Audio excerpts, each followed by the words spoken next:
모든 시선을 주님께 드릴 때 어느 전도사의 전력 질주라는 제목으로 정민혁 전도사님께서 삶의 간증을 드릴 때 간증 속에서 하나님의 말씀을 들으시기를 바랍니다.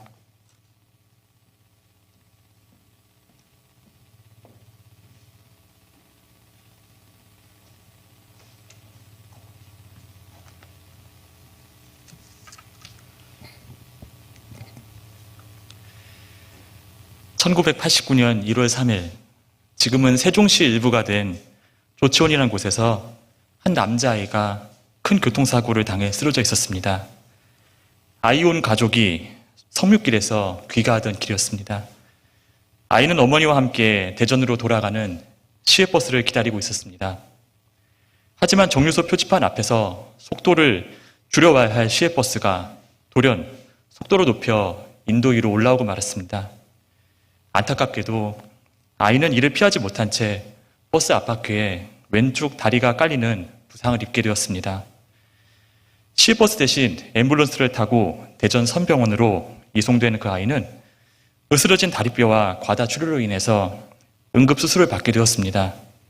그렇지만 이 딱한 사정을 듣고 병실을 방문한 원목 목사님의 기도와 전도를 통해서 아이와 아이의 가족들은 마침내 예수 그리스도를 구주로 영접하게 되었습니다. 희망은 거기서부터 출발하였습니다.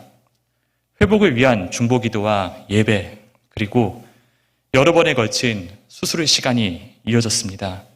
늘 조직괴사와 절단의 경고가 있던 그의 왼쪽 다리는 감사하게도 그렇게 서서히 아물어갔습니다. 그해 가을 마침내 아이는 두 다리로 병원 문을 나서게 되었습니다. 사고로 병원에 입원하게 된 지 10개월이 지난 시점이었습니다.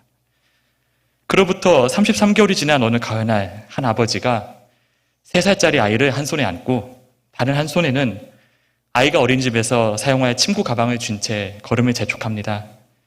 이른 아침 어린이집 문이 열리는 시간, 막 출근하신 어린이집 보육 선생님께 아이를 맡긴 다음 그는 지하철 8호선을 향해 온 힘을 다해 달리기 시작합니다. 어린이집에서 지하철역까지 약 1100m가 되는 거리를 달리고 또 달려갑니다. 역까지는 횡단보도가 두 곳이 있었는데 그가 횡단보도 앞에 서고 나면 몇 초 지나지 않아서 신호등이 파란색 불로 바뀌곤 했습니다. 아이 아빠는 그렇게 신호등이 바뀌는 시간까지 염두에 둔 채 1km가 조금 넘는 길을 매일 아침마다 4, 5분 만에 주파하곤 했습니다. 그 목적지는 다름 아닌 광나루 장로의 신학대학교였습니다. 그렇게 8시 22분에서 23분쯤에 광나루역에 도착한 그는 거기서부터 5, 6분을 더 뛰어 올라서 약 8시 28에서 9분 정도께 비로소 강의실에 도착합니다. 이렇게 아침마다 반복되는 숨가쁜 다름질 여정은 비로소 끝이 나게 되지요. 첫 번째 이야기와 두 번째 이야기의 주인공은 동일 인물입니다. 바로 여러분 앞에 있는 저 정민혁 전도사이지요. 작년 5월부터 신학교 수업이 대면 수업으로 변경된 이래로 올해 10월 말에 이르기까지 수업이 있는 날 아침마다 이러한 달리기를 반복해 왔습니다. 어린이집까지 바래다 주어야 하는 셋째 아이 아침 육아가 있는 한은, 그리고 학교 수업 시간에 변경 사항이 없는 한은 저로서는 피할 도리가 없는 전력 질주였던 것입니다. 감사하게도 다름질 동안 돌부리에 걸려 넘어지거나 미끄러진 적 한 번이 없었습니다. 비록 여러 차례에 걸친 수술로 인해서 뼈가 약간 웃자라 붙으면서 왼쪽 정강이가 오른쪽보다 약간 길어져 있는 상태지만 이처럼 보시기에 큰 이상을 발견하기 어려울 정도로 회복을 허락해 주셨습니다. 하나님께서 다시 허락해 주신 두 다리로 걷고 뛸 수 있는 이 능력이 오늘에 이르기까지 저희 신학의 여정을 놀랍도록 지탱해 주고 있음을 감사한 마음으로 바라보게 됩니다. 실은 아찔한 순간들도 없지 않았습니다. 아이들이 열감기나 장염 등 병치레를 통과하거나 보육 선생님과의 인수인계가 늦어져서 평소보다 더 전력으로 뛰어가야 될 때, 그래서 두 번째 횡단보도 앞에 도달해서는 그만 체력이 고갈돼서 여기까지는 더는 달릴 힘이 없다는 사실을 가쁜 호흡 가운데 절감하게 될 때도 있었습니다. 잠시였지만 이제는 그만 뛰고 싶다는 생각이 가득 차올랐던 적도 있었지요. 그렇지만 그 한계 시점 앞에서 늘 떠올랐던 생각 하나가 있었습니다. 그것은 평상시 신학교에서 종종 제 심령을 점여왔던 한 간절함이기도 했습니다. 그 간절함은 신호등이 파란불로 바뀐과 동시에 저를 다시금 처음 속도와 같은 속력으로 질주할 수 있게 했습니다. 그것은 다름 아닌 주님 도와주십시오 라는 단순한 외침이었습니다. 어떻게든 예수님께로 가까이 나아가 손을 뻗어 그 옷자락을 잡고 싶었던 한 작은 자의 간절한 마음이기도 했습니다. 신대원 생활을 하기 전에는 아브라함, 모세, 다윗 등 하나님께 귀하게 쓰임받았던 위인들의 용감한 모습들이 큰 도전이 되었었고 저 또한 그 신앙을 흠모했었습니다. 그러나 신대원 일정과 함께 9살, 7살, 3살에 이르는 새 아이 육아와 가장으로서의 생계, 그리고 작은 교회의 필요를 섬기는 사역을 병행하는 삶은 단지 신앙적 열심과 사람의 지혜만으로는 도저히 감당할 수 없었습니다. 거기에 작년 5월 코로나 비대면 수업 종료 후 학업을 더 이어가는 일에 관한 아내의 강한 반대가 더해졌죠. 10수년 만에 맞이한 학업을 향한 제 나름의 열심이 아내의 눈에는 과한 것으로, 지나친 것으로 보였으리라 반성해 보기도 했습니다. 분명 앞날에 대한, 아니 그날 하루를 소화해낼 만한 납득할 대책 없이 그저 앞만 보고 달려가야만 하는 한 전도사의 삶은 새 아이의 엄마 된 아내 입장에서 강한 반대로 막아세우기 당연한 것일 만큼 무모한 것이기도 했습니다. 그럼에도 끝내 이 길을 포기할 수 없었습니다. 감당할 수 없어 보이는 상황 앞에 고비가 찾아올 때마다 눈앞의 일 하나에만 집중하자. 내일 일은 내일이 염려하게 하자. 오늘 하루만 보고 살자고 되뇌이며 그렇게 아침마다 달리고 또 달렸습니다. 1년이 조금 넘게 이런 시간들을 통과하면서 성경을 바라보는 제 시선도 조금씩 다 바뀌어 갔습니다.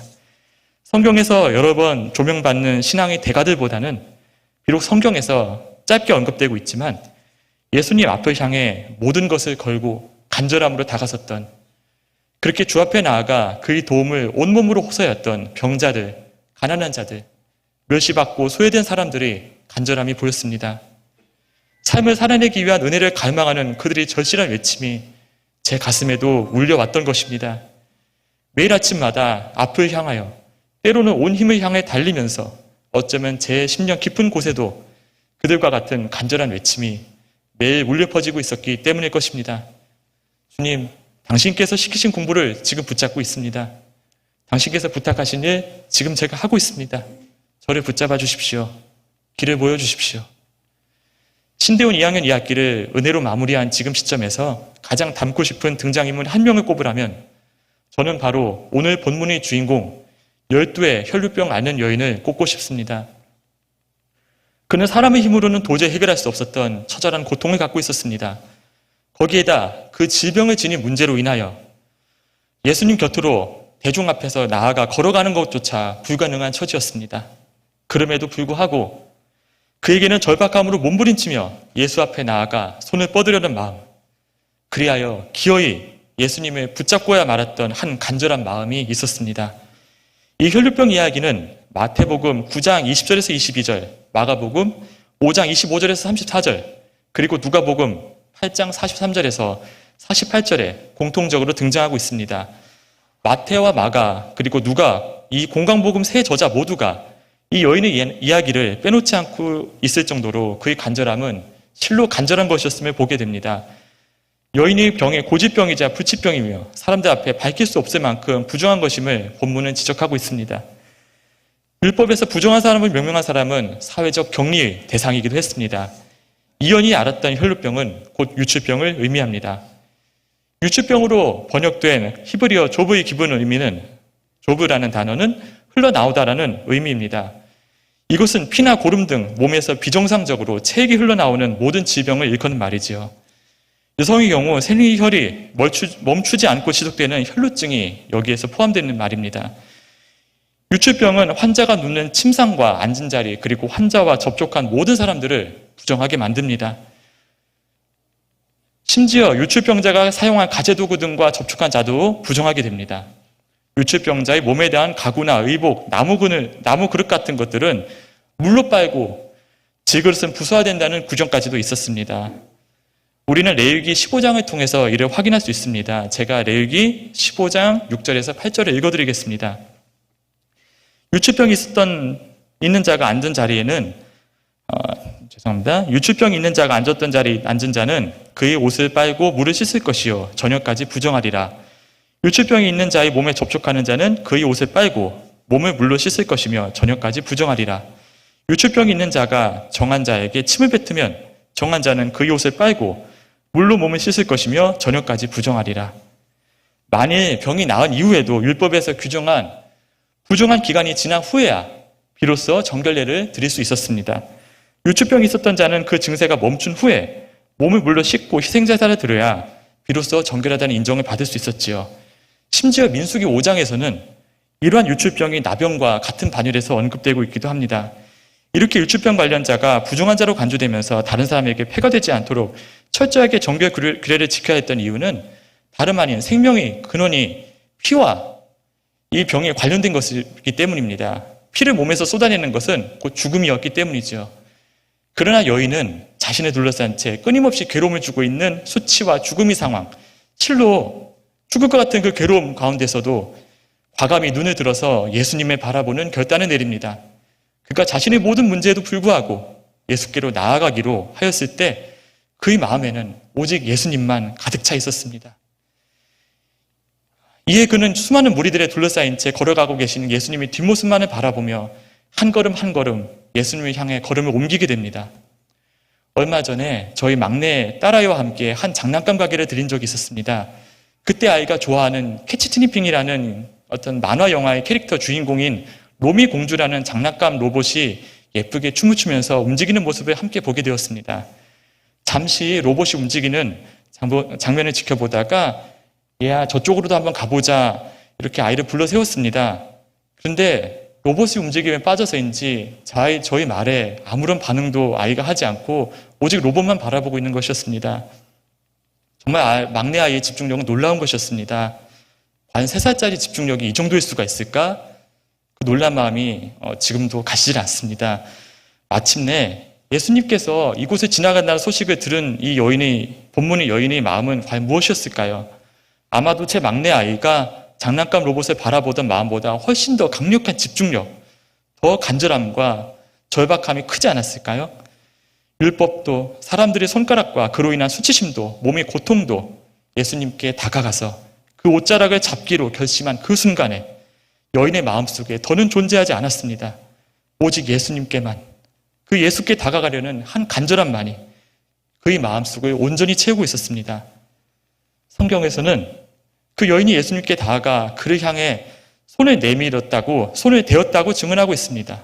여기서 손을 대다, 만졌다는 말을 헬라 원문에서는 합토마이라고 묘사합니다. 이것은 슬며시 손을 대었다는 의미가 아닙니다. 나와 떨어지지 않도록 강력하게 붙잡았다는 것입니다. 붙어서 하나가 되다, 깊은 관계로 연결되다는 이 의미가 헬라 단어에 포함이 되어 있는 것이죠. 이것은 어쩌다 우연히 스쳐 지나간 것을 의미하는 것이 아닙니다. 예수님의 옷자락을 내 분명한 의지를 가지고 붙잡았다는 의미입니다.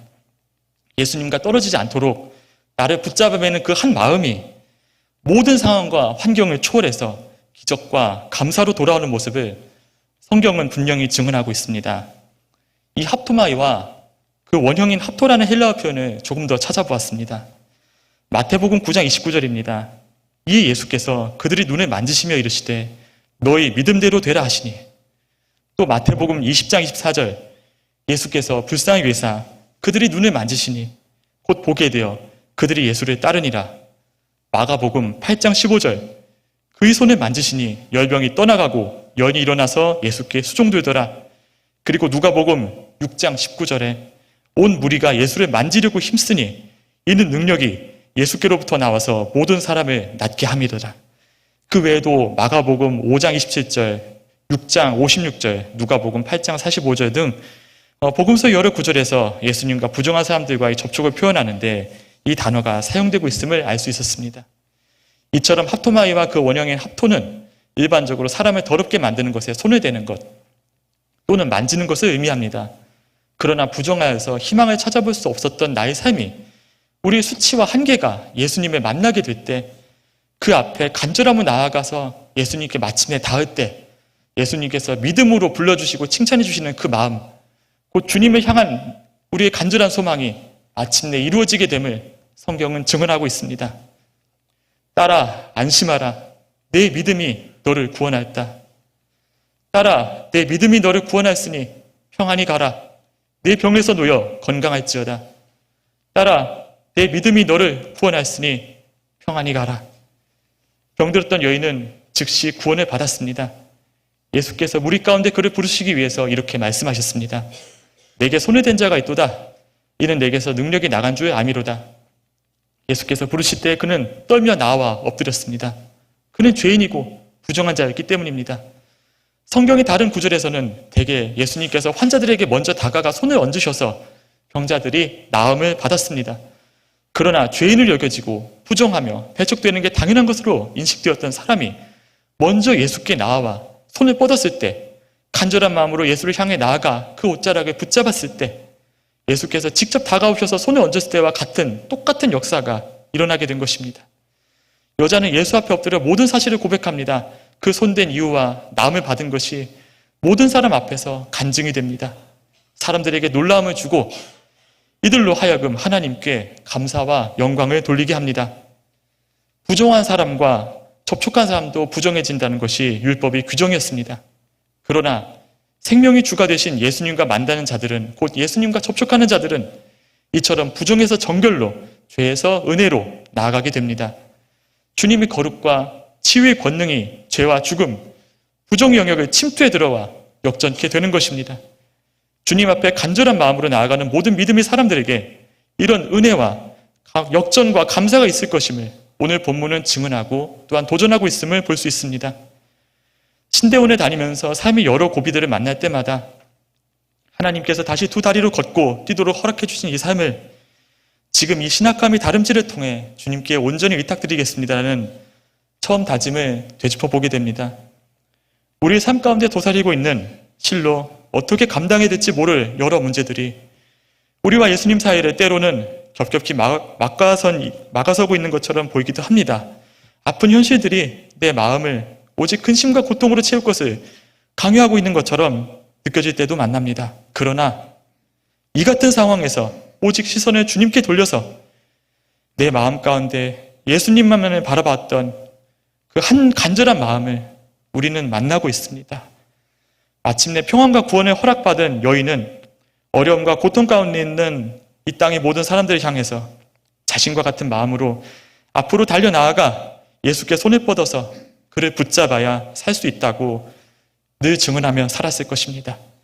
그의 삶이 주는 절실한 울림이 우리들 또한 예수님을 향한 간절한 마음으로 살아가는 은혜로 나아갈 수 있도록 초청하고 있습니다. 학교에 가는 일을 가로막았던 제 삶의 크고 작은 어려움들 앞에서 부족하게나마 이 여인의 간절함을 본받고 싶었습니다. 그 간절한 마음으로 저도 주님께 손을 뻗고 싶었습니다. 오직 예수님만 바라봤던 그 마음이 참으로 부러웠고 어떻게든지 삶의 자리에서 흉내내고 싶었습니다. 그래서 선지 동산으로 그리고 주어진 예배의 자리를 사모하는 마음으로 달려오게 됩니다.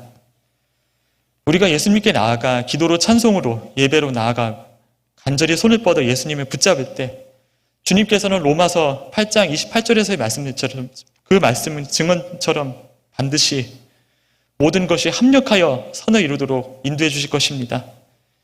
우리에게 허락하신 마음의 간절한 소원, 곧 주님께서 우리에게 간곡히 원하시기도 하는 그리스도 안에서의 참 평안과 구원이 지금 이 시간 반드시 이루어지게 될 것입니다.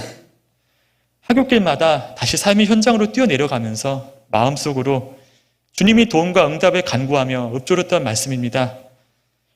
또 여호와를 기뻐하라. 그가 내 마음의 소원을 내게 이루어 주시리로다. 내 길을 여호와께 맡기라. 그를 의지하면 그가 이루시고 내 의를 빛같이 나타내시며 내 공의를 정오의 빛같이 하시리로다. 예수님을 향한 이 간절한 마음이 늘 우리 가운데 머물기를, 그 이끄심과 이루심을 향한 뜨거운 마음이 꺼지지 않기를, 이러한 마음이 작은 저와 또 우리의 삶의 원동력이 되기를 오늘도 간절히 그리고 기쁨으로 중보합니다. 저는 32사단에서 육군 현역으로 복무를 하였습니다. 좋은 시력을 유지시켜 주셔서 현역 판정을 받게 되었고 오는 날 세종시가 된 공주시 연기군에서 군 생활을 하게 되었습니다. 당시 사고가 났던 조치원읍도 지금은 세종시 일부가 되어 있더군요. 어느 날 행정구역을 기준해 보면 저는 세종시에서 사고를 입었고 회복되어서 다쳤던 그 지역으로 보냄을 받아 군생활을 마친 셈입니다. 훈련 후 복귀 행군을 하며 대전에서 조치원 방면으로 나 있던 큰 도로가를 여러 번 왕래했던 적이 있습니다. 아마도 그 도로 가운데 제가 다쳐서 앰뷸런스를 타고 실려갔던 구간도 있었으리라 생각합니다. 2005년 계룡대에서 있었던 국군의 날 역사연군 행사에 기수단으로 뽑혀서 당시 25사단기를 들고 대통령과 묻 귀빈 앞에서 오하열을 맞추기도 했고, 같은 해 제4회 병영문학상 수필부분 입선이란 작은 기쁨도 주셨습니다. 우리와 우리 주변의 고통과 아픔은 결론이 아닌 과정임을 고백합니다. 과정의 목적지에는 언제나 예수님이 서 계심을 보게 됩니다. 마침내 기쁨을 노래하게 하시는 좋으신 분이 곧 우리 예수님임을 알기에 우리는 그를 향해 힘차게 달려가 감사함으로 그 옷자락을 붙잡습니다. 짧은 기도로 마치겠습니다. 좋으신 하나님, 저출산과 이슬람, 차별금지법, 동성애 문제 등 시대의 어려움 가운데 예수 학교를 열어주셨습니다. 예수를 바라보면서 예수께 달려가 그 옷자락을 붙잡는, 그래서 예수의 은혜와 기쁨을 풍성히 누리고 온 세상에 나누는 예수 학교, 그리고 서울 장신교회 되게 하소서. 존귀하신 예수님의 이름으로 기도하였습니다. 아멘.